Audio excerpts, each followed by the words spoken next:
இந்த நாளிலே நாம் தியானிக்க போகிறதான தியானம், ஏன் கலங்குகிறாய்? ஏன் என்ன செய்கிறாய்? கலங்குகிறாய். கடந்த நாட்கள்ல நம்முடைய விசுவாசிகளுடைய வீட்டிலே உட்கார்ந்து நான் பேசிக் கொண்டிருக்கும் போது அவர்கள் சில காரியங்களை என்னிடத்திலே பகிர்ந்து கொண்டிருக்கும் போது எனக்குள்ள கலக்கங்கள் வந்தது. என்ன செய்ய அவங்களுக்குள்ள ஐயா என்ன செய்ய போறாங்க, பாஸ்டர்யா என்ன செய்ய போறாங்கிறதான கலக்கம் அவர்களுக்குள் இருந்தது. எனக்குள் பல மாதங்களாக பல காலங்களாக அந்த கலக்கம் எனக்குள் இருந்தது. வீட்டில் ஜெபித்து விட்டு நான் வருகிறதன் வழியில 2-3 இடங்கள்ல கர்த்தர் என்னுடைய உள்ளத்துல இந்த வார்த்தையை கொடுத்தார். ஏன் கலங்குகிறாய்? ஏன் என்ன செய்கிறாய்? கலங்குகிறாய். அப்போ கலக்கம் எல்லாருக்குள்ளேயும் இருக்கிறது. கலக்கம் சில நேரங்கள்ல நம்முடைய குடும்பத்திலிருந்து வரும், சில நேரங்கள்ல வெளியில இருந்தும் என்ன செய்யும் வரும், சில நேரங்கள்ல நம்மோடு பழையினவரிடத்தில் இருந்தும் என்ன செய்யும் வரும். ஏதாவது ஒரு சூழ்நிலைமையில கலக்கங்கள் வரும்போது நாம் பரிதபிக்கக்கூடியவர்களாக இருக்கிறோம். நாம் கலங்கி போகிறோம். நாம் என்ன செய்வதென்று தெரியாத அளவுக்கு திணறிக் கொண்டு என்ன செய்கிறோம் இருக்கிறோம். ஆனால் தேவனுடைய வார்த்தை அதற்கு நல்ல பதில்களை என்ன செய்திருக்கிறது, வைத்திருக்கிறது. வேதாகமத்திலே எத்தனையோ சந்தர்ப்பங்கள்ல தேவனாகிய கர்த்தர் விசுவாசிகளாகிய தம்முடைய பிள்ளைகளிடத்தில் அவர் பேசுகிறதன வார்த்தை, கலங்காதே திகையாதே, நான் உன் தேவன். அல்லேலூயா. கலக்கங்கள் வரதான் செய்கிறது, வரதான் செய்கிறது. ஒரு வசனத்தை கூட வாசிப்போ, லூக்கா எழுதின சுவிசேஷம் 10ஆம் அதிகாரம் 41-42 வசனத்தை நீங்கள் வாசிக்கும் போது அங்கே சொல்லப்பட்டிருக்கிறது, இயேசு அவளுக்கு பிரதியுத்தரமாக, இயேசு அவளுக்கு பிரதியுத்தரமாக, மார்த்தாளே மார்த்தாளே, மார்த்தாளே மார்த்தாளே, நீ அநேக காரியங்களை குறித்து, நீ அநேக காரியங்களை குறித்து கவலைப்பட்டு கலங்கி கொண்டு இருக்கிறாய். தேவையானது ஒன்றே, தேவையானது ஒன்றே. மரியாள் தன்னை விட்டு எடுபடாத நல்ல பங்கை தெரிந்து கொண்டாள் என்றார். பாருங்க, எல்லாருடைய வாழ்க்கையிலையும் அநேக காரியங்களை குறித்த கவலையும் கலக்கமும் என்ன செய்கிறது இருக்கு.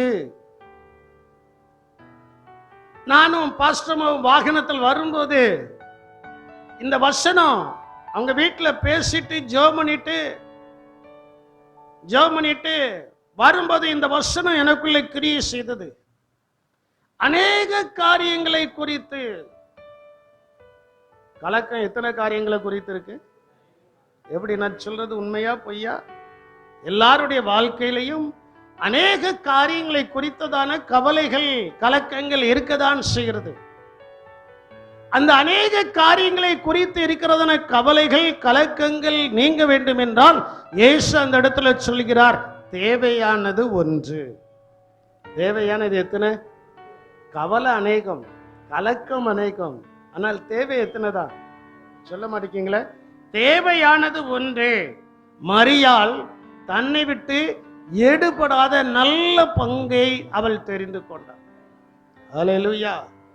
மரியாள் தன்னை விட்டு எடுபடாத நல்ல பங்கை, நல்ல காரியத்தை, நல்லதை அவள் தெரிந்து கொண்டாள். நல்லதை அவள் என்ன செய்தால் தெரிந்து கொண்டாள். என் அன்பு தேவனுடைய சனமே, தேவனுடைய பிள்ளைகளே, நான் உங்களிடத்தில் ஒரு காரியத்தை கேட்கிறேன்.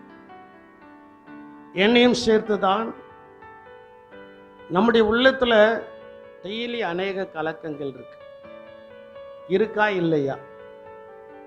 சொல்ல மாட்டேங்க. நம்முடைய உள்ளத்துல அநேக காரியங்களை குறித்த கலக்கங்கள் இருக்கா இல்லையா? வாயை திறந்தே சொல்ல மாட்டேங்க. இங்க சொல்றதை பார்த்தா நான் வேண்டாத வெறுப்புக்கு பேசின மாதிரிலாம் இருக்கு. இப்போ நான் மறுபடி கேட்கிறேன், சகோதரிடத்துல கேட்கிறேன், நம்முடைய இருதயத்துல அநேக காரியங்களை குறித்த கலக்கங்கள் இருக்கா இல்லையா? இருக்கு. சகோதரியிடத்துல கேட்கிறேன், நம்முடைய இருதயத்துல அநேக காரியங்களை குறித்த கலக்கங்கள் இருக்கா இல்லையா? இருக்கு. ஆனால் இந்த கலக்கங்கள் மத்தியில தேவனாகிய கர்த்தர் சொல்கிறது வார்த்தை என்னவென்றால், தேவையான ஒன்றாகிய இயேசுவை மட்டும் நாம் தெரிந்து கொண்டால், பிடித்து கொண்டால், கலக்கங்களுக்கெல்லாம் விடுதலை கிடைக்கும். அல்லேலூயா. கலக்கங்களுக்கெல்லாம் என்ன செய்யும்? விடுதலை கிடைக்கும். அப்ப அந்த கலக்கங்களுக்கெல்லாம் கர்த்தர் நமக்கு விடுதலை கொடுத்து நம்மை ஆசீர்வதிக்க வேண்டும் என்றால், கலக்கங்களுக்கெல்லாம் விடுதலை கொடுத்து கர்த்தர் நம்மை ஆசீர்வதிக்க வேண்டும் என்றால் நாம் செய்யக்கூடியது என்ன? நாம் சிந்திக்கக்கூடியது என்ன? நாம் யோசிக்கக்கூடியது என்ன? கவனிங்கள்.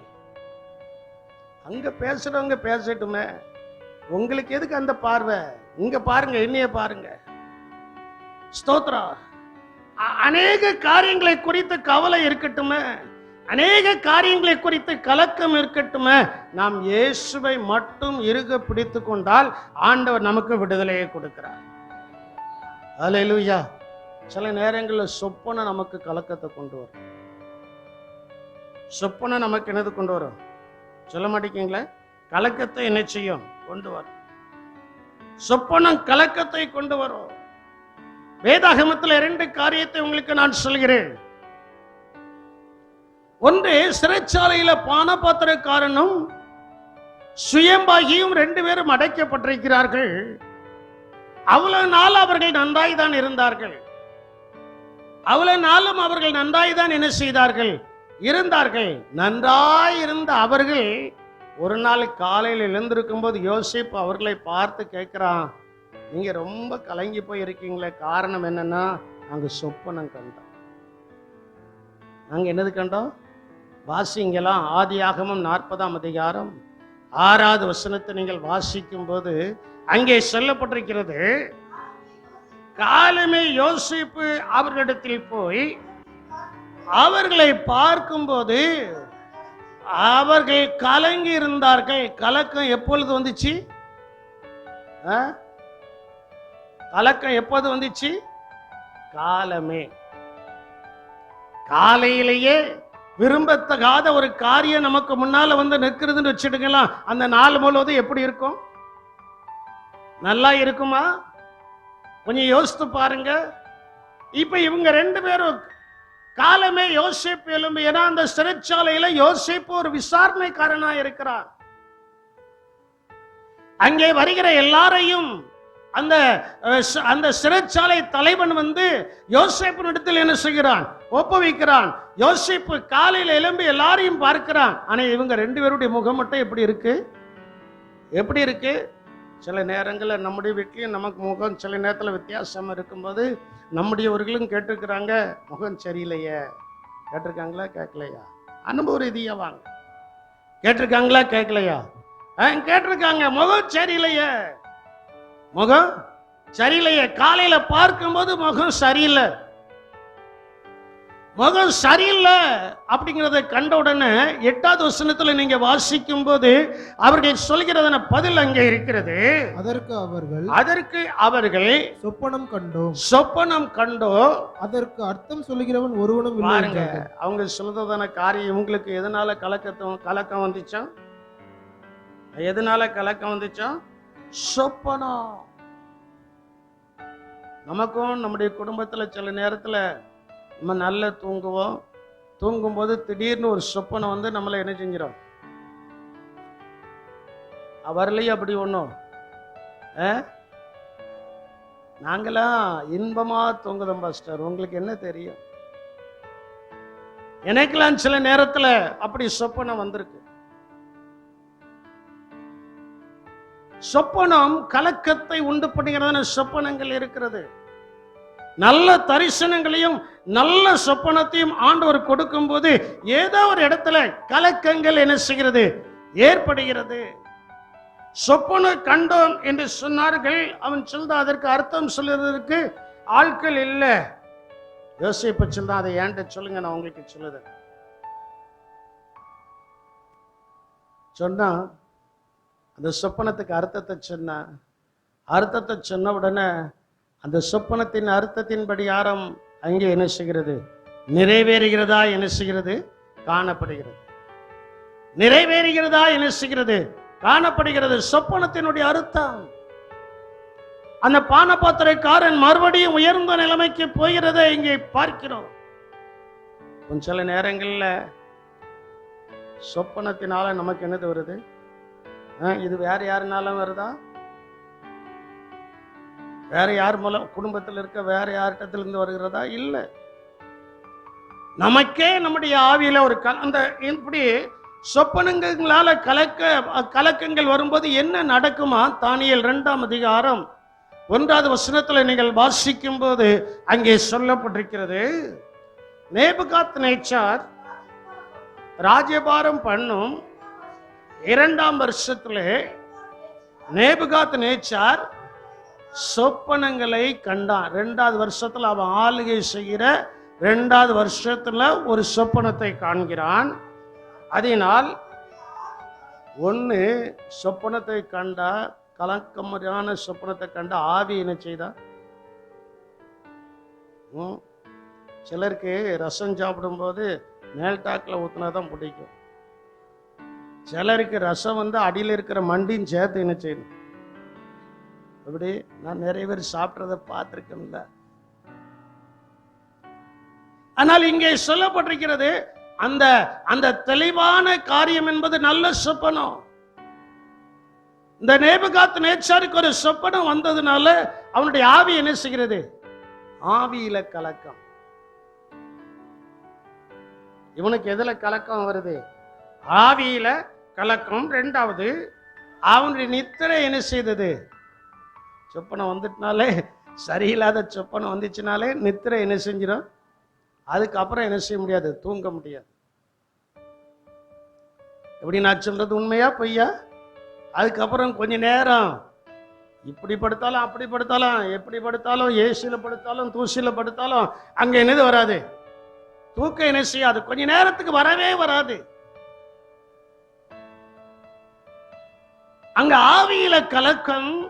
அந்த ஆவியில வந்த கலக்கத்தினால நித்திரை என்ன செய்தது? நம்மளும் சில நாள் தூக்கமே வராது.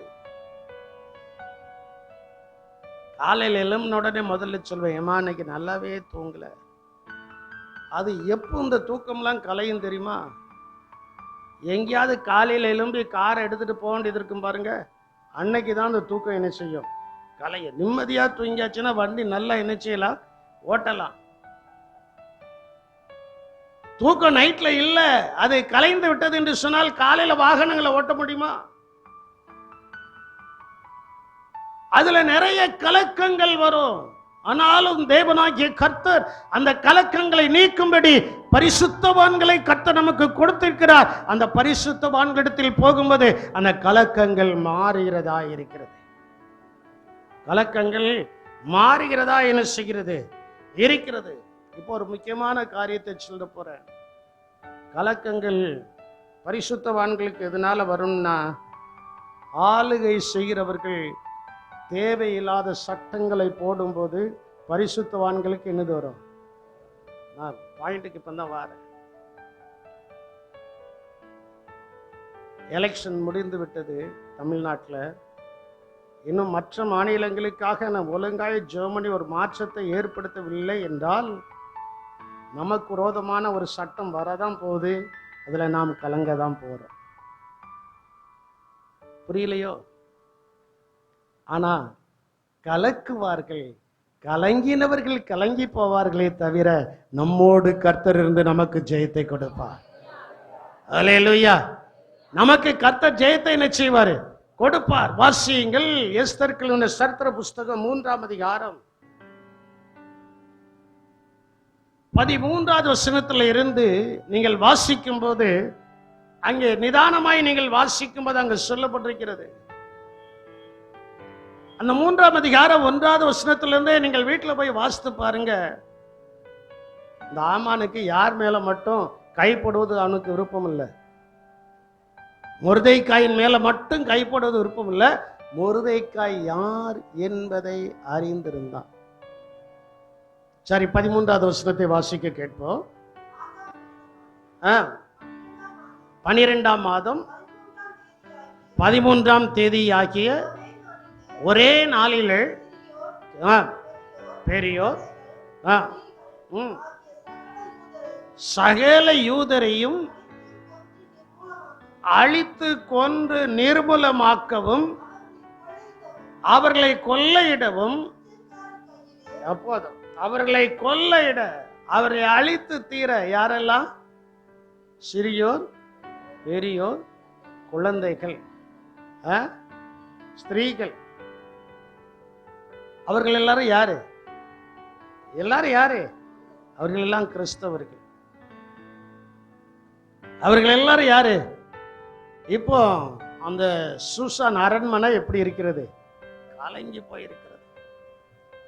அங்க ஒரு பெரிய கலக்கம், ஒரு சட்டம் போட்டாச்சு.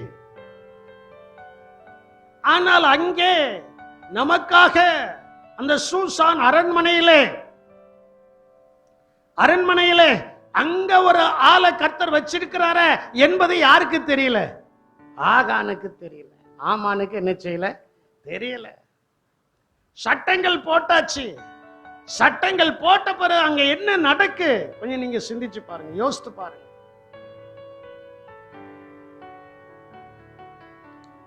அதனால நான் அரண்மனைக்கு எத்தனை ஆயிரம் வெள்ளியை கொடுப்பேனா? 16,000 வெள்ளி. அந்த பைபிள் வசனத்தில் அப்படி இருக்கு. எத்தனை ஆயிரம்? நம்மளை அழைப்பதற்கு எத்தனை ஆயிரம் வெள்ளியை என்ன செய்வேன்? அந்த வசனத்தை வாசிமா அப்படியே இருக்கு. 11வது வசனமா 9வது வசனம். ராஜாவுக்கு சம்மதியானால் அவர்களை அழிக்க வேண்டும் என்று எழுதி அனுப்ப வேண்டியது. அப்பொழுது நான் ராஜாவின் கஜனாவிலே கொண்டு வந்து செலுத்த 10,000 தாலந்து வெள்ளியை எண்ணி காரியக்காரன் கையில ஒப்பு கொடுப்பேன். கொஞ்சம் நல்லா சிந்திச்சு பாருங்க. ஏன் கலங்குகிறாய் என்கிற அந்த வார்த்தை கிடைத்த உடனே வேதாகமத்தை திறக்கும்போது எனக்கு இதுதான் முதல்ல கிடைச்சிச்சு. உனக்கு விரோதமா ஒரு சட்டம் போட்டா நீ என்னப்பா செய்வ அப்படின்னு நீங்க நல்லா யோசித்து பாருங்க. ஆனால் கிருபையின் வாசல் அடைபடும் வரைக்கும் எவர்களும் நம்மை தொட முடியாது. அல்லேலூயா. நம்ம என்ன செய்ய முடியாது? தொட முடியாது. நல்லா நீங்க சிந்திச்சு பாருங்க. நன்றாய் நீங்கள் யோசித்து பாருங்க. சட்டம் போட்டாச்சு. சட்டம் போட்டு அந்த பேப்பரை விரைவாய் ஓடுகிற அஞ்சைக்காரனுடைய கையில என்ன செய்தாச்சு? கொடுத்தாச்சு. சரி, 15வது வசனத்தை வாசிங்க. அதான் முக்கியமான வசனம். அந்த அஞ்சற்காரர் ராஜாவின் உத்தரவினால் தீவிரமாய் புறப்பட்டு, எப்படி போனானா? வேகமா புறப்பட்டு போயிட்டான். ஏன்னா அழிக்கிறதுக்கு தீவிரமா தானே புறப்படுவான். நல்லது செய்ததுக்கு சிலர் தீவிரமாய் புறப்பட மாட்டாங்க. தீய காரியத்தை செய்வதற்கு தீவிரமாக என்ன செய்வார்கள்? புறப்படுவார்கள். ஒரு ஆளுக்கு நன்மை செய்யணும்னா யோசிப்பாங்க. அப்படியா அப்படியா? தீமை செய்யணும்னா உடனே என்ன செஞ்சிருவாங்க? யோசிக்கிறதே கிடையாது. சட்டம் போட்டாச்சு. இப்போ சட்டம் போட்ட உடனே அந்த அஞ்சற்காரர்கள் எல்லாரும் தீவிரமாய் புறப்பட்டு போனார்கள். அந்த கட்டளை சூசான் அரண்மனையில என்ன செய்தது? பிறந்தது. ராஜாவும் ஆமானும் குடிக்கும்படி உட்கார்ந்தார்கள். ராஜாவுக்கு என்ன நடக்கிறதே தெரியல. சிலர் வீட்டுக்குள்ளே இருப்பாங்க, வெளியில என்ன நடக்குன்னு என்ன செய்யாது? தெரியாது இல்ல? அதே மாதிரி இந்த ராஜாவுக்கு வெளியில என்ன நடக்குன்னு என்ன செய்யல? தெரியல. ஆனா சூசான் அரண்மனை, அந்த நகரம், அந்த சிட்டி முழுவதும் இப்ப எப்படி இருக்கு? கலங்கி போய், என்னடா என்ன சம்பவம் நடந்துச்சு? என்ன நடந்துச்சு? தெரியலையே. சில நேரங்கள்ல நம்ம விரும்பாத காரியங்கள் நம்முடைய வாழ்க்கையில நடக்கும்போது நான் கலங்கி போய் உட்கார்ந்து என்ன செய்ய. இந்த வார்த்தையை மட்டும் ஒரு 10 நிமிஷத்துல ஒரு 1000 திருப்பாத என்ன செஞ்சிருவோம்? சொல்லிடுவோம். என்ன செய்ய. ஒன்னும் செய்ய வேண்டாம். இதற்கு அங்க பதில் இருக்கு. அதற்கு அங்க என்னது இருக்கு? பதில் இருக்கிறது. அந்த சூசான் நகரம் முழுவதும் கலங்கி போய் இருக்கிறது. ஆனா கலங்கி போய் இருக்கிற நேரத்துல யாருக்கு தூக்கம் வரல? யாருக்கு தூக்கம் வரல? ராஜாவுக்கு தூக்கம் வரல. ஒருவேளை ஆமான் தூங்கியிருக்கலாம், அவனுடைய சீஷர்கள் தூங்கியிருக்கலாம், அவனுடைய வேலை ஆட்கள் தூங்கியிருக்கலாம், அங்கே இருக்கிறதான மற்றவர்கள், அவனுடைய மனைவி, அவனுடைய பிள்ளைகள் எல்லாரும் நன்றாய் தூங்கியிருக்கலாம். தூக்கம் வராம ஒரு கூட்டம் உட்கார்ந்து ஜெபம் பண்ணிக்கிட்டு இருக்கு. அல்லேலூயா. தூக்கம் வராம ஒரு கூட்டம், ஏசப்பா, கலங்கி போயிருக்கிற சூசான் நகரத்தில் இருக்கிறதான தேவனுடைய பிள்ளைகள் எல்லாரும் உட்கார்ந்து ஏசப்பா கதறி அழுது அவர்கள் இயேசுவை நோக்கி பார்த்து கொண்டிருக்கிறார்கள். அந்த சத்தம், அந்த ஜெபம் இப்பொழுது யாருக்கு தூக்கம் வரவிடாமல் ஆக்கிட்டு? ராஜாவுக்கு வரவிடல. ராஜாவுக்கு தூக்கம் வராதனால அங்க எப்பொழுதுமே சேவகர்கள் உண்டு, அவனுக்கு பணிவிடை செய்கிறவர்கள் உண்டு, காற்று வீசுகிறவர்கள் உண்டு, எல்லாமே உண்டு, எல்லாமே உண்டு. அப்போ ராஜா சொல்கிறான், அந்த கால சம்பவங்கள் கொஞ்சம் எழுதியிருக்கும்லப்பா, அந்த புஸ்தகத்தை கொண்டு வா. கால சம்பவங்கள் எழுதியிருக்கிற புஸ்தகத்தை கொண்டு வானு கொண்டு வந்து அது ராஜாவுக்கு முன்பு அன்னைக்கு வாசிக்கப்படுகிறது. ராஜாவின் மேல கைப்படுவதற்கு 2 பேர் என்ன செய்தார்கள்? எழும்பினார்கள். அது மொர்தெகாயின் பேரால் ராஜாவுக்கு என்ன செய்யப்பட்டுச்சு? சொல்லப்பட்டிருக்கிறது. சொல்லப்பட்ட அந்த மொர்தெகாய்க்கு ஏதாவது கனமும் மகிமையோ ஏதாவது அவனை கனப்படுத்தினாங்களா? ராஜாவினுடைய ஜீவனை பாதுகாத்த அந்த மொர்தெகாய்க்கு ஏதாவது நன்மை செய்தாங்களா அப்படின்னு கேட்கும்போது அந்த பிரதானிகள் சொல்றாங்க, ஒண்ணு என்ன செய்யல, ஒண்ணு என்ன செய்யல, செய்யல, கலக்கம் ஒன்னும் செய்யல. அதை அப்படியே திங்க் பண்ணிட்டு இருக்கிறான், யோசித்துக்கிட்டு இருக்கிறான். யோசித்துக்கிட்டு இருக்கும்போது கதாநாயகன் ஆமான் அங்கே வருகிறார். ஆமான் அங்கே வந்த உடனே ஆமான் இந்த காரியமாய் வரும்போது ராஜாவினுடைய வாயில வேறு வார்த்தை புறப்படுகிறது. என்ன வார்த்தை என்றால், ராஜா கனம் பண்ண விரும்புகிற மனுஷனுக்கு. இவர் நினைச்சுக்கிட்டாரு நம்மளை தவிர வேற யாரையும் ராஜா என்ன செய்ய மாட்டாரு, கனம் பண்ண மாட்டார், இருதயத்தில் இருந்ததல்லன்னு சொல்லிட்டார். எப்ப அவ்வளவுதானா, வேற எதுவும் இருக்கா அப்படின்னு கேட்டிருப்பார் நான் நினைக்கிறேன். ராஜா இவ்வளவுதானே, இதை காட்டிலும் வேற ஏதாவது இருக்கா? இல்ல ராஜா, இவ்வளவுதான், நீ சொன்னது ஒன்றும் தவறாதபடிக்கு எல்லாவற்றையும், வஸ்திரத்தையும் குதிரையும் கொண்டு போய் வாசல்ல ஒருத்தன் உட்கார்ந்திருக்கான் பாரு, அந்த மொர்தெகாய்க்கு அலங்கரித்து அந்த சூசான் நகரம் முழுவதும் அவனை சுற்றி கொண்டு வர பண்ணுவாயாக. அல்லேலூயா. எந்த இடத்துல கலக்கம் உண்டானதோ அந்த இடத்துல கர்த்தர் செய்கிறதான அற்புதத்தை நீங்க கொஞ்சம் சிந்திச்சு பாருங்க, கொஞ்சம் நீங்க யோசித்து பாருங்க. அந்த சூசா நகரம் இப்பொழுது கலங்கி போயிருக்கிறது. கலங்கி போய் இருக்கிற இடத்துல எல்லார் மத்தியிலையும் இப்பொழுது மொர்தெகாய் அலங்கரிக்கப்பட்டு ராஜாவினுடைய கழுதையின் மேல, குதிரையின் மேல ஏறி அங்க ராஜாவுக்கு முக்கியமாய் வலதுபுறமாய் இருந்ததான, ராஜாவுக்கு அடுத்தபடியாய் இருந்ததான அந்த ஆமான் சொல்கிறான், ராஜா கனம் பண்ணுகிற மனுஷனுக்கு இவ்விதமாய் செய்யப்படும், ராஜா கனம் பண்ணுகிற மனுஷனுக்கு இவ்விதமாய் செய்யப்படும். எந்த மனிதர்கள் உங்களுடைய வாழ்க்கை கலக்கத்தை கொண்டு வருகிறார்களோ அந்த மனிதர்களுக்கு முன்பு அந்த மனிதரை வாயிட்டு சொல்லக்கூடிய அளவுக்கு அந்த கலக்கத்தை கர்த்தர் நீக்கி நம்மை கனம் பண்ண விரும்புகிறார். கர்த்தர் நம்ம என்ன செய்கிறாரு? நான் வெள்ளிக்கிழமை சாயங்காலம் அவங்க வீட்டில இருந்து வரும்போது இந்த வார்த்தை என்னுடைய இருதயத்தை தொட்டுச்சு. நான் வீட்டில் சொல்லிட்டு போனது 1/2 மணி நேரம் அங்கே இருக்கணுமா, அதுக்கப்புறம் இந்த சுகமில்லாத ஒரு நபரை போய் பார்க்கணுன்ட்டு. ஆனால் அது 8 மணி வரைக்கும் தொடர்ந்துச்சு. இதயத்துல கலக்கம்.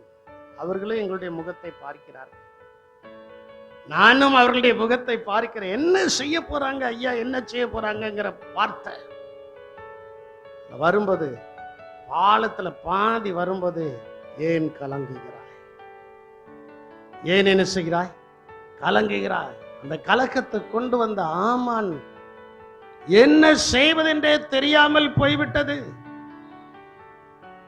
இனி ராஜாவினிடத்துல கேட்க முடியுமா? இனி ராஜாவினிடத்துல கேட்க முடியுமா? அவனுடைய முதல் நபரே யாருதான்? சொல்ல மாட்டீங்களா? அவனுடைய முதல் நபரே, ஆமானுக்கு எதிரி முதல் நபரே யாருதான்? மொர்தெகாய் தான். இப்ப மொர்தெகாய அவனுடைய கையாலே அலங்கரித்து, அதான் நான் உங்களுக்கு சொன்னேன், கலங்காதீங்க, காரியம் மாறுதலாய் முடிய போகிறது. அல்லேலூயா. காரியம் மாறுதலாய் என்ன செய்ய போகிறது? முடிய போகிறது. கலங்காதீங்க, கலங்காதீங்க. மொர்தெகாய்க்கு எவ்வளவு சந்தோஷம் இருந்திருக்கும். அந்த நகரத்துல அந்த மொர்தெகாய் குத்தி குத்தி பார்த்துருப்பாங்களா, அவங்களுக்கெல்லாம் எவ்வளவு சந்தோஷம் இருந்திருக்கும். ஆகா, இந்த மொர்தெகாய் ஆராதிக்கிற தேவன் ஜீவன் உள்ளவர். மொர்தெகாய் ஆராதிக்கிற தேவன் எப்படிப்பட்டவர்? ஜீவன் உள்ளவர். 6ஆம் அதிகாரம் 13வது வசனத்தை நீங்கள் பார்க்கும்போது அங்கே சொல்லப்பட்டிருக்கிறது, அவன் யூத குலமானால் அவனை நீர் மேற்கொள்வது கஷ்டம், அவன் உம்மை மேற்கொள்வான். இந்த கடைசி பகுதியை மட்டும் வாசியுமா? அவன் யூத குலமானால் இருக்கும். அவன் யூத குலமானால் நீர் அவனை மேற்கொள்ளாமல் அவனுக்கு முன்பாக நீர் தாழ்ந்து போவது. ஓ என் அன்பு தேவனுடைய ஜனமே, நான் உண்மையான ஒரு காரியத்தை சொல்கிறேன். அவர்கள் உங்களை கலக்கி கொண்டு இருக்கிறார்களோ அவர்களுக்கு முன்பு கலங்காதே, திகையாதே என்று சொல்கிறதான தேவன் உங்களோடு கூட இருந்து ஒரு பாடத்தை கற்பிக்க போகிறார். என்னவென்றால், நீ உண்மையான கிறிஸ்தவன் என்றால், நீங்கள் உண்மையாய் கர்த்தரை ஆராதிக்கிறவர்கள் என்றால், மற்றவர்கள் உங்களுக்கு முன்பு தாழ்ந்து போவது நிச்சயம். கர்த்தர் உங்களுக்கு ஜெயத்தை கட்டளையிடுவார். கர்த்தர் உங்களுக்கு ஜெயத்தை என்ன செய்வார்? கட்டளையிடுவார். கலக்கம் ஆமானால் வந்தது, அதுக்கு விடையும் ஆமானால் கிடைத்தது. விடையும் யாரால கிடைத்தது? ஒருவேளை அந்த ராத்திரியில ராஜாவுக்கு அந்த சொப்பனம் வராமல் இருந்தால் காலையில என்ன நடந்திருக்கும்? கொஞ்சம் யோசித்து பாருங்க.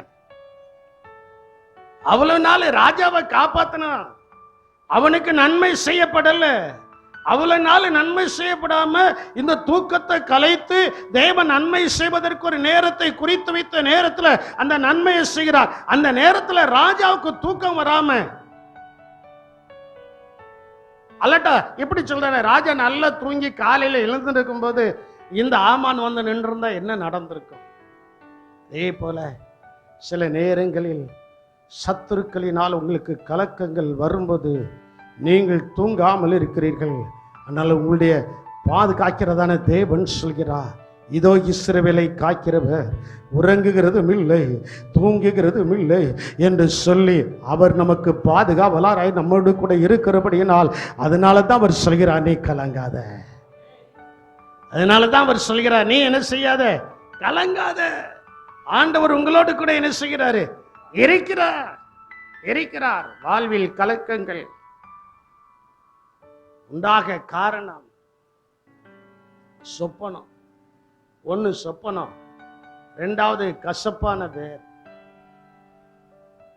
இந்த கசப்பான வேறு நமக்குள்ள வரும்போது கலக்கம் உண்டாகிறதினால் மட்டுமல்ல, அநேக தீட்டுப்பட்டு போவார்கள். எபிரேயர் 12ஆம் அதிகாரம் 15வது வசனத்தை 16ஆம் வசனத்தை நீங்கள் வாசிக்கும் போது இப்படிப்பட்ட சூழ்நிலைமைக்கு நீங்கள் எச்சரிக்கையாயிருங்கள் என்று சொல்லப்பட்டிருக்கிறது. ஒருவனும் தேவனுடைய கிருபையை இழந்து போகாதபடிக்கும் யாதொரு கசப்பான வேறு முளைத்தெலும்பி கலக்கம் உண்டாக்குகிறது. கசப்பான வேறு எதை உண்டாக்குகிறது? சொல்ல மாட்டீங்களா? என்னது உண்டாக்குகிறது? கலக்கம் உண்டாகிறது. அதனால அநேகர் தீட்டுப்படா. பாருங்க, இதுக்கு ஒரு உதாரணம் சொல்லுவேன். யோசுவா 7ஆம் அதிகாரமா, அங்க ஆகான் இஸ்ரவேலின் பாளையத்தை என்ன செய்கிறான்? கலங்கடிச்சிட்டான். ஆகான் இஸ்ரவேலின் பாளையத்தை ஆண்டவர் சொல்றாரு, எப்பா இதுல இருக்கிற ஒன்னும் எடுக்க வேண்டாம். இவனுக்கு கொஞ்சம் ஆசை, பொருளாசை. அந்த பொருளாசை மேல ஆசை வச்சு சிலதை எடுத்து கூடாரத்தில் கொண்டு போய் ஒளித்து வைத்து விட்டான். ஒளித்து என்ன செய்து விட்டான்? வச்சுட்டான். 7ஆம் அதிகாரம் தானே. அந்த கடைசி 3 வசனங்களை வாசிக்கும் போது யோசுவா அங்கு சொல்கிறான், நீ எங்களை கலங்கடித்தாய், நீ எங்களை கலங்க பண்ணினபடியினால் இன்றைய கர்த்தர் உன்னை என்ன செய்வாரு? பாருங்க, கொஞ்சம் யோசித்து பாருங்க. நாம் மற்றவர்களுக்கு கலக்கத்தை உண்டு பண்ணக்கூடாது. கர்த்தர் சொல்கிறார், நீ கலங்காதே. அல்லேலூயா. என்னை கவனிக்கணும். நீ என்ன செய்யாதே? கலங்காதே. இந்த ஆகான், இந்த ஒருவன் எழும்பி அங்கே இஸ்ரவேல் ஜனங்களை கலங்க பண்ணிட்டான். ஆண்டவர் சொல்றாரு, உங்க குடும்பத்துல ஒருவர் தீட்டுப்படும் போது உங்களுடைய குடும்பம் தீட்டுப்படும். உடைய குடும்பம் என்ன செய்யும்? தீட்டுப்படும். புருஷன், மனைவி, பிள்ளைகள் ரொம்ப பரிசுத்தமா இருக்கணும். ரொம்ப பரிசுத்தமா என்ன செய்யணும்? ஏன்னா கலக்கங்கள் உண்டாகிறதுனால அங்க தீட்டுப்படும் என்று சொல்லப்பட்டிருக்கிறது. அந்த தீட்டுப்படாதபடிக்கு 16ஆம் வசனத்துடைய கடைசியில் சொல்லப்பட்டிருக்கிறது, எச்சரிக்கையாயிரு. வார்த்தைங்க இருக்குல்ல, எப்படி இரு? எச்சரிக்கையாயிரு. அதனால் என் அன்பு தேவனுடைய சின்னமே, நீங்க கலங்காதீங்க. யோவான் 14:1 27ஆவது வசனத்திலையும் சொல்லப்பட்டிருக்கிறது, உங்கள் இருதயம் கலங்காது இருப்பதாக. உங்களுடைய இருதயம் என்ன செய்யாது இருப்பதாக? கலங்காது இருப்பதாக. தேவனிடத்தில் விசுவாசமாயிருங்கள், என்னிடத்திலையும் என்ன செய்யுங்கள்? விசுவாசமாய். தேவனிடத்தில் நாம் விசுவாசமாய் இருக்கும் போதுதான் கலங்காதே என்று சொல்கிறதான தேவன் கலக்கத்திலிருந்து விடுதலை கொடுப்பார். பிள்ளைகள் பரீட்சை எழுத போற பிள்ளைகள் ஆண்டு வந்து ஜெபம் வருவாங்க. அப்போ இந்த வசனத்தை சொல்லி தான் நான் ஜெபம் பண்ணேன். ஆண்டவரே, எக்ஸாம் சென்டர்ல உட்கார்ந்துருக்கும் போது இவர்களுக்கு திகைப்புகளோ கலக்கங்களோ வந்தால் திகையாதே கலங்காதே என்று சொன்னதான தேவன் அந்த சன பொழுதிலேயே அவருடைய கலக்கத்தை கர்த்தர் நீக்கி நீர் அவர்கள் பெண்ணோடு கூட இருந்து எக்ஸாம் எழுதி கொடுத்தரலும். இது என்னுடைய ஜெபம். இது என்னுடைய ஜெபம். நானும் பிள்ளைகளுக்கு அதைத்தான் சொல்லி கொடுக்கிறேன். ஏனென்றால் கர்த்தர் சொல்கிறார், நீ கலங்காத, உன் இருதயம் என்ன செய்யாமல் இருப்பதாக. கலங்காது. 27ஆவது வசனத்துல இன்னும் கொஞ்சம் ஆவியான தேவன் எடுத்து சொல்கிறார், நான் உங்களுக்கு சமாதானத்தை என்ன செய்கிறேன்? நான் உங்களுக்கு சமாதானத்தை வைத்து போகிறேன், என்னுடைய சமாதானத்தையே உங்களுக்கு கொடுக்கிறேன். உலகம் இந்த கலக்கத்திலிருந்து நமக்கு விடுதலை வேண்டும் என்றால் அது உலகம் கொடுக்கிற விடுதலை அல்ல, இயேசு கொடுக்கிற விடுதலை. தொடர்ந்து வாசிமா. உலகம் கொடுக்கிற பிரகாரம் நான் உங்களுக்கு கொடுப்பதில்லை. உங்கள் இருதயம் கலங்காமலும் பயப்படாமலும் இருப்பதாக. உங்க இருதயம் எப்படி இருப்பதாக? கலங்காமலும் பயப்படாமல் என்ன செய்யாம இருப்பதாக. உலகம் ஒரு நிமிஷம் பாவத்தின் சந்தோஷம், அந்த பாவத்தை அனுபவிக்கிற நேரம் மட்டும்தான். எப்படி? பாவத்தின் சந்தோஷம் அந்த பாவத்தை அனுபவிக்கிற நேரம் மட்டும்தான். ஒரு சினிமாவை ஒருத்தன் பார்க்கிறோம்னா அந்த சினிமாவை பார்க்கிற அந்த 3 மணி நேரம் தான் தன்னை மறந்து இருக்க முடியும். ஆனா வெளியில வரும்போது அவன் மறுபடியும் அந்த பழைய மனிதனாக தான் என்ன செய்கிறான்? வருகிறான். ஆனால் இயேசுவினிடத்தில் வரும்போது அவர் கொடுக்கிற சமாதானம் நீடிய நாட்களாய் நித்திய காலமாய் நமக்குள்ளே வாசம் செய்கிறது. அதனால தான் அவர் சொல்றாரு, நான் உலகம் கொடுக்கிற பிரகாரம் உனக்கு கொடுக்கலப்பா, என்னுடைய சமாதானத்தை உனக்கு தருகிறேன். அல்லேலூயா. என்னுடைய சமாதானத்தை உனக்கு தருகிறபடியினால் உங்களுடைய இருதயம் என்ன செய்ய வேண்டாம்? இருதயம் என்ன செய்ய வேண்டாம்? கலங்காமல் பயப்படாமல். ஆமா, இன்னைக்கு சிலரை பார்த்த உடனே இருதயம் கலங்கும். ஐயோ, வந்துட்டாலே நான் என்ன செய்ய? எப்படி உதாரணத்துக்கு சொல்ல போனா, சில பெண்களுக்கு புருஷனை பார்த்தாலே ஐயோ, சில புருஷர்களுக்கு மனைவியை பார்த்தால் அடா வந்துட்டாரு, சிலருக்கு பிள்ளைகளை அடா வந்துட்டான்னு வரும். பயப்படாதீங்க, கலங்காதீங்க, கர்த்தர் உங்களோடு கூட இருக்கிறார். வேதவசனம் அப்படித்தான் சொல்கிறது.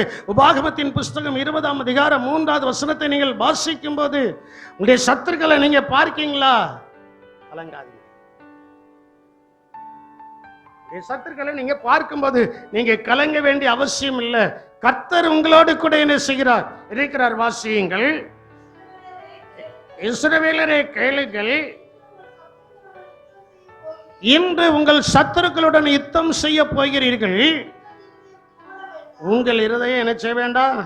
அவங்கள பார்த்து நீ துவலாதப்பா, நான் என்ன செய்வேன். உண்மையிலேயே நான் யோசிக்கிறேன், முருதைக்காய் இந்த ஆமானை பார்த்து தோண்டு போயிருப்பான்னா அவன் பாதத்தில் என்ன செஞ்சிருப்பான், விழுந்திருப்பான். எதுக்கு இந்த சனியனை போட்டு நம்ம தோல்ல என்ன செய்வான சுமப்பானான்ட்டு என்ன செஞ்சிருப்பான், விழுந்திருப்பான். ஆனால் முருதைக்காய் அப்படி விழல. காரணம் என்னன்னா, அவனுக்கு உலகம்தான் கொடுக்கு, எனக்கு ஒரு கணம் வரப்போகிறது, இந்த கணம் இயேசுவால் எனக்கு கிடைக்கப்பட போகிறது. அல்லேலூயா. இயேசுவால் எனக்கு என்ன செய்யப்படுகிறது, கிடைக்கப்பட போகிறது. அந்த உயர்ந்த எண்ணங்கள், உயர்ந்த அனுபவங்கள். சில நேரங்களில் நான் அப்படி யோசிப்பேன், அப்படியே உட்கார்ந்து சிலருடைய வாழ்க்கையை பரிசுத்தவான்களுடைய வாழ்க்கையை சிந்திக்கும் போது, தேவன் அந்த பரிசுத்தவான்களுக்கு எப்படி உயர்வை கொடுத்தாரோ அதே போல அதே தேவன் இன்றும் உயர்வை கொடுத்து கொண்டுதான் இருக்கிறார். அல்லேலூயா. உயர்வை கொடுத்து கொண்டுதான் என்ன செய்கிறாரு, இருக்கிறார். பாருங்க, நீ துவல வேண்டாம். நாம்னா என்ன செய்வோம், வாராங்களன்று இருதயம் என்ன செய்யும், ஹார்ட் பீட் கூடிரும், இருதய துடிப்பு என்ன செஞ்சிடும், கூடிரும். அந்த நேரத்தில் போய் ப்ரெஷரை செக் பண்ணி பார்த்தா high high high high high போயிட்டே என்ன செய்யும் இருக்கும். ஆனால் துவல வேண்டாம். எப்படி முருதைக்காய்க்கு முன்பு ஆமானுடைய குடும்பம் பெட்டி பாம்பாய் அடங்கினதோ அதே போல உங்களை கலக்குகிறதான எவர்களாய் இருந்தாலும் அவர்கள் ஒரு காலத்தில் உங்களுக்கு முன்பு அடங்க போகிறார்கள். அல்லேலூயா. அடங்க போகிறார்கள். அதற்கு காரணம் என்னவென்றால், கர்த்தருடைய வார்த்தை நம்முடைய இருதயத்திலே பச்சை மரத்தில் ஆணி அடிக்கப்பட்டது போல நம்முடைய இருதயத்திலே வசனம் ஆணி அடிக்கப்பட்டிருக்கிறது. விசுவாசிக்கிறவர்கள் நன்றாய் தலைக்கு மேலாய் கரங்களை கொட்டி கர்த்தரை ஸ்தோத்திரியுங்கள். ஆமென், ஆமென், ஆமென், ஆமென். பச்சை மரத்துல எப்படி ஆணி ஈஸியா இறங்குமோ அதே போல இந்த சூழ்நிலைமையில் கர்த்தருடைய வசனம் நம்முடைய இருதயத்தில் அடிக்கப்பட்டு இருக்கிறது. கர்த்தருடைய வசனம் என்ன செய்யப்பட்டிருக்கிறது, அடிக்கப்பட்டிருக்கிறது. அந்த வசனத்தில் சொல்லப்பட்டிருக்கிறது, நீ அவர்களை பார்க்கும்போது உன் இருதயம் என்ன செய்ய வேண்டாம், துவல வேண்டாம். நீங்கள் அவர்களை பார்த்து, ஒருவேளை அவன் ராட்சதனா இருக்கலாம், ராஜத பிறவியா இருக்கலாம், ராஜாத்தியா இருக்கலாம், அவங்களுக்கு முன்னால நம்ம வாய் பேச முடியாத அளவுக்கு நம்மள வார்த்தையினாலே கொன்னெடுக்கிறதான ஒரு நபர்களா இருக்கலாம். நீங்க அவங்கள பார்த்து பயப்பட வேண்டாம், கர்த்தர் உங்களோடு கூட இருக்கிறார். பெலிஸ்தர் தேசத்துல 4 ராட்சதர்கள் இருந்தார்கள். இந்த 4 ராட்சதர்களும் 4 ராட்சதர்களும் தாவீதினாலும் அவனுடைய சகோதரனாலும் அவனுடைய சேனையினாலும் என்ன செய்யப்பட்டார்களாம், முறியடிக்கப்பட்டார்கள். அதே போல உங்களுக்கு முன்பு எவர்கள் அப்படி காணப்படுகிறார்களோ அவர்களை பார்த்து நீங்கள் பயப்படவும் கலங்கவும் வேண்டாம், தத்தளிக்கவும் வேண்டாம். காரணம், கர்த்தர் உங்களோட கூட இருக்கிறார். யார் உங்களோடு கூட இருக்கிறாரு சொல்ல மாட்டீங்களா? யார் உங்களோடு கூட இருக்கிறார்? ஆண்டவர் நம்மோடு கூட இருக்கிறார். எனக்கெல்லாம் சில நேரங்கள்ல சில சந்தர்ப்பங்கள்ல பயங்கள்லாம் வந்திருக்கு. பயங்கள் வருத நேரத்துல என்ன செய்வதென்று தெரியாம, நம்ம எல்லாருக்கும் என்ன செய்வென்று தெரியாம என்னது வரும் தெரியுமா? கண்ணுல இருந்து கண்ணீர் என்ன செய்யும்? கண்ணுல இருந்து கண்ணீர் அப்படி தாரையாய் வரும்போது, என்னப்பா நான் செய்ய, எந்த மனுஷனிடத்துல போய், எந்த மனுஷனிடத்தில் போய் நான் உதவிகளை கேட்க அப்படின்ட்டு சொல்லி அந்த கண்ணீரோடு உட்கார்ந்து இருக்கும் போது ஆண்டவர் சொல்வார், உனக்கு ஒத்தாசி வரும் பர்வதங்களுக்கு நேராக உன் கண்களை ஏறிடு, வானத்தையும் பூமியும் உண்டாக்கின கர்த்தரிடத்திலிருந்து உனக்கு ஒத்தாசி வரும். அவர் உன் கால்களை தள்ளாட விட மாட்டார். உன்னை காய்க்கிறவர் உறங்குவதும் இல்லை, தூங்குகிறதும். ஒரு சின்ன தீங்கு கூட வராதபடி, நீதிமானுக்கு ஒரு கேடும் வராதபடி கர்த்தர் என்ன செய்கிறார்? காய்க்கிறவராய் இருக்கிறார். பயப்படாதீங்க. உங்க இருதயம் பயப்பட வேண்டாம், நீங்க கலங்க வேண்டாம், துவல வேண்டாம், என்ன செய்கிறது என்று யோசிக்க வேண்டாம். முருதைக்காயை போல ஸ்ட்ராங்கா கர்த்தருக்குள்ள இருங்க. அசையாதீங்க. நானால போல அசையாதீங்க. இதுவா அதுவா, அப்படியா இப்படியா, அசையாதீங்க. முருதைக்காய் எப்படி கர்த்தருக்குள்ள திடமனதா இருந்து எஸ்தர் ராஜ்யத்தை அங்கே திடப்படுத்துகிறான். கட்டளையினுடைய நகலை எஸ்தர் ராஜாத்தை கொடுக்கும் போது எஸ்தர் ராஜாத்தை சொல்கிறாள், நன்றாயினை கவனிக்க வேண்டும். எஸ்தர் ராஜாத்தை சொல்கிறாள், ராஜாவினால் அழைக்கப்படாமல் யாராவது போனால் அவர்கள் என்ன செய்ய வேண்டும்? சாக வேண்டும், அழைக்கப்பட வேண்டும். அதையும் மீறி அந்த மண்டபத்துக்குள்ள போகும்போது ராஜா தன் செங்கோலை என்ன செய்ய வேண்டும்? நீட்ட வேண்டும். அப்படி எனக்கு ஒரு அற்புதம் நடக்கணும்னா என்ன செய்ய வேண்டும் என்றா, நாம் எல்லாரும் கூடி ஜெபிப்போம். அங்க அதானே நடந்துச்சு. நான் செத்தாலும் சாகிறேன், இந்த இடத்துல நானும் என் தாதிமார்களும் எனக்கு கீழே இருக்கிற எல்லாரும் அள்ளும் பகலும் 3 நாள் உபவாசித்து நாங்கள் என்ன செய்கிறோம்? ஜெபிக்கிறோம். நீரும் உம்முடைய சதாக்களும் அவிதமாய் செய்தால் நான் சட்டத்தை மீறி என்ன செய்கிறேன்? என் அன்பு தேவனுடைய சின்னனே, ஒரு சட்டத்தை ஜெயிக்கக்கூடியது என்னவென்றால், உங்களுடைய குடும்பத்தில் காணப்படுகிற கலக்கத்தை ஜெயிக்கக்கூடியது என்னவென்றால் உபவாச ஜெபம். என்ன ஜெபம்? உபவாச ஜெபம். உட்கார்ந்தாச்சு. அதுக்கு நாம் பார்த்ததான பரிசுத்தவான்கள், என்னுடைய ஆவிக்குரிய தகப்பனார் இருக்கிறார், என்னுடைய மனைவியினுடைய தகப்பனார், என்னுடைய மாமா இருக்கிறாங்க. இவர்கள் எல்லாம் உபவாசம் சொல்லியாச்சுன்னா அப்படியே உட்கார்ந்துருவாங்க. அவரிடத்தில் கண்டதான நல்ல காரியங்கள், உபவாசம் எடுப்பார்கள். உபவாசித்து அந்த காரியத்திற்காக ஜெபிக்கும் போது எவர்கள் அரக்கர்களாய் அரக்கட்சிகளாய் முன்னாலே வந்து நின்னார்களோ அவர்கள் அப்படியே பணிந்து போவதை எங்களுடைய கண்கள் கண்டிருக்கிறது, உங்களுடைய கண்களும் காணும். எவர்கள் இப்பொழுது உங்களுக்கு விரோதமாய் எழும்பி செயல்படுகிறார்களோ அவர்களை குறித்து நீங்கள் கலங்க வேண்டியதில்லை. அவர்களை கலங்கடிக்கிறதான ஒரு நேரத்தை கர்த்தர் வைத்திருக்கிறார். அவர்கள் கலங்கி போவார்கள். இயேசுவை இறுக பிடித்த உங்களுக்கோ என்னாலும் தேவன் ஜெயத்தை கட்டளையிடுவார். அல்லேலூயா. என்னாலும் ஜெயத்தை கர்த்தர் என்ன செய்வார்? கட்டளையிடுவார். 2 வசனங்களை வாசித்து நான் முடிக்க போகிறேன்.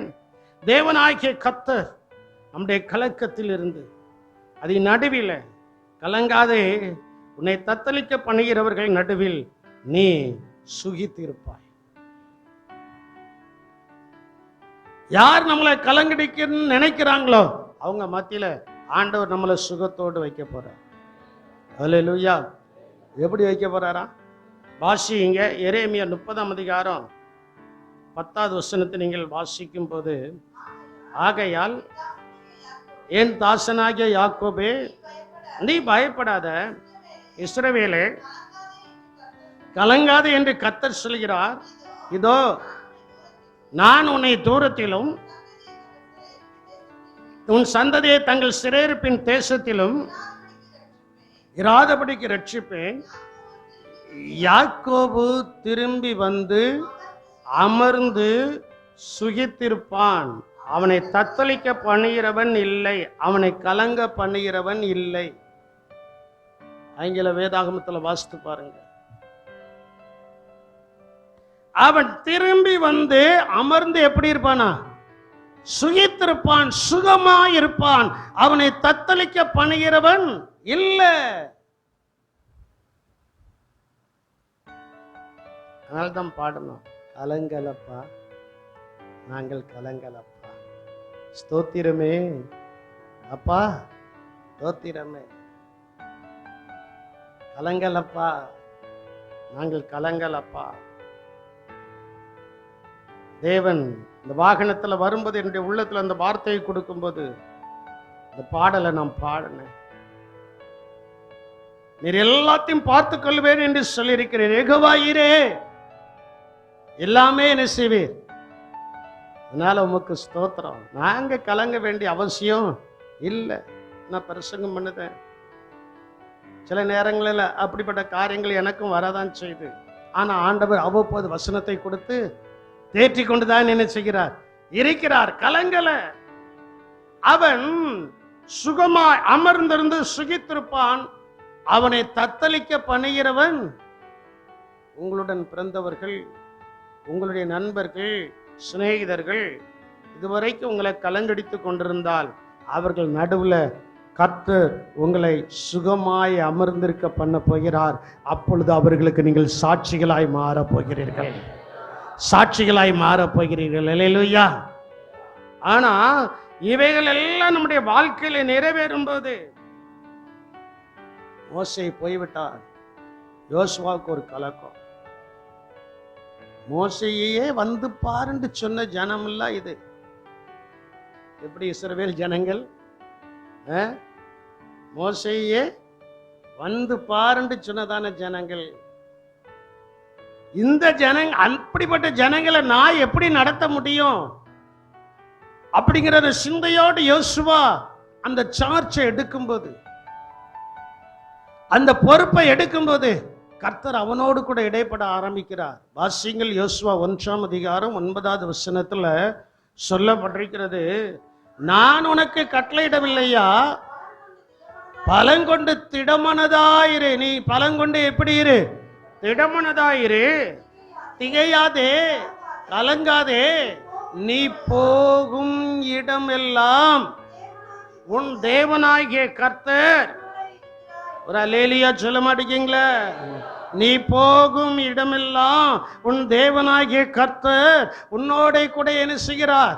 இருக்கிறார். நான் போகும் இடமெல்லாம் என் தேவனாகிய கர்த்தர் என்னோட கூட என்ன செய்கிறார்?